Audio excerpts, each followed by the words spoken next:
Hi. Today we're going to be talking about how mindfulness can help during COVID. Also, mindfulness can be also helpful whenever you're feeling kind of stressed or overwhelmed. Mindfulness isn't necessarily something you can do correctly and it has to be precise. It's a way of if your mind wanders or you feel like you're not doing it right, that's okay. It's just to be more mindful of actually you're seeing your mind wander and just bringing it back to what you're supposed to be focusing on. So it doesn't have to be perfect at all. So today with what's going on in society now is with schools closed and many parents working from home without child care for the foreseeable future, it's hard not to start spiraling. Responsibilities seem endless. The situation dire, and it seems like time to yourself has become a thing of the past. This also has to do with the fact that there is online schooling that could be stressful, so kids actually not leaving the home. So what's helpful is to take a deep breath, like literally go, and see, and curious to see, wonder if you are feeling a little bit better maybe after that breath.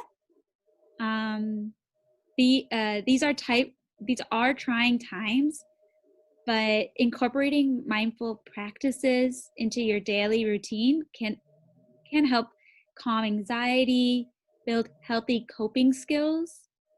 And here are some tips that we'll continue talking about from our clinicians on making mindfulness work for you and your family. And it doesn't have to be complicated. Again, being mindful is what it sounds like.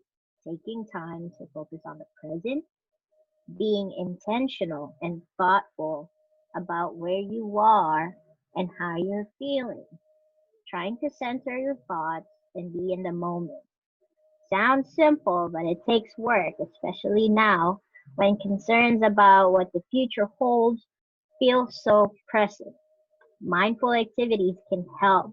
Mindfulness isn't complicated. And the next one. So, one of the things we have to do is making sure that we make time for mindfulness. Right now, much of the personal time that used to be part of our daily routines, commuting, having time alone at home, even going to the store, it's not available. This means it's extra important to be intentional about creating that space to recharge. Deciding to set time aside each day to practice mindful activities is a great place to start. Maybe in the morning before everyone is awake can be a great time to really ground yourself.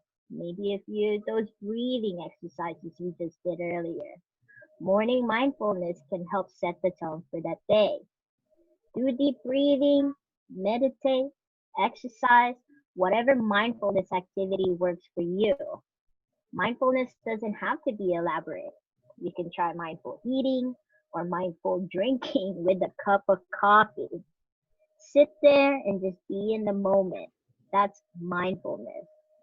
Taking 5 minutes to do that before the day begins is even more important now because this is not our typical routine and we're going to feel very, very out of sorts. Limit multitasking is another thing, part of mindfulness. Right now, it can feel like trying to do 10 things at once is the only way anything will get done. For example, trying to fold laundry, make dinner, and watch your children all while on a work call can be a lot. But multitasking rarely works and can actually increase stress. Multitasking is a myth. Instead, set achievable goals for your day, trying to focus on one thing at a time. For example, scheduling work calls during nap time, allowing kids to have a little extra screen time while you make dinner, or asking older children to help fold the laundry while you finish cleaning up can all be helpful. Practice mindfulness as a family. So, mindfulness can really be a family activity.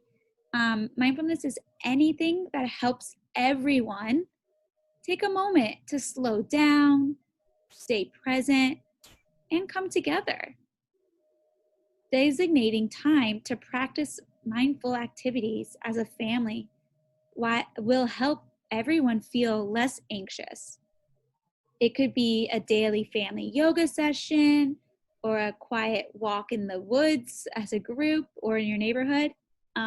Taking time to focus on the way the air feels, the sound of the birds, and the smell of the trees can all be helpful.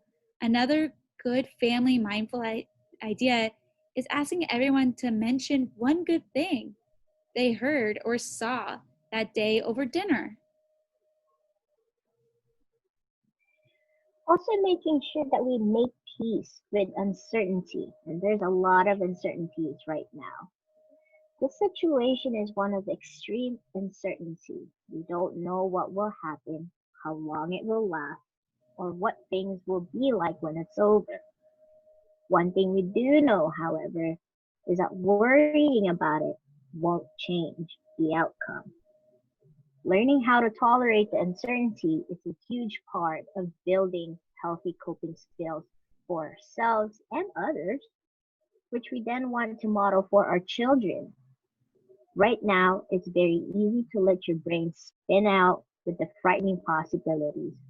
Practicing mindfulness helps bring us back to the present and away from the brain. On the next slide, here are some simple activities that we can do as part of our mindfulness routine, like squeezing muscles, belly breathing, having a mindful meal, meditation, even blowing bubbles, coloring, and listening to music. And stay tuned for more videos and examples how to do these activities in upcoming videos. Thank you for listening to our mindfulness.